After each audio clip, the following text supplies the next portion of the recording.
Hi, my name's Joe Allen.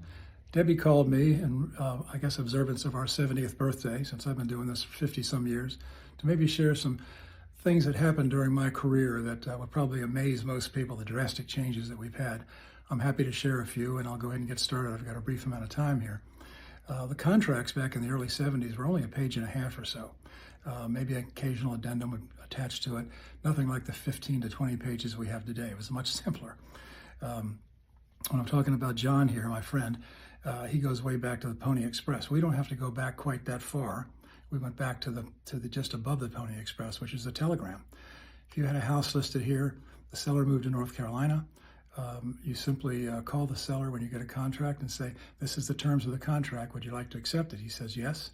Then you say, "Okay, write this down. Except for me, contract dated such and such on certain date, settlement date, and send me a telegram." Not a DocuSign, not an email, but a telegram. Can you imagine the difference between those two? It's almost unimaginable. And then along came the fax machine, which we don't even use anymore, but we considered it a miracle at the time. The paper on the fax machines came in a roll as opposed to individual sheets. And you come in the morning and there'd be a stretched out sheet on the floor 10, 12 feet long. All the faxes rather coming in, you have to cut it apart and give them to the appropriate agents. And as far as listings were concerned, most listings in the early days were open listings. Sometimes you'd have as many as 5 agents with an open listing on the same house. It was really the Wild West, but we got along great.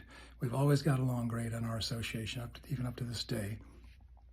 And in the mid-'80s, we came up with the MLS book. This really revolutionized it. This sophisticated our system, our whole way of doing business.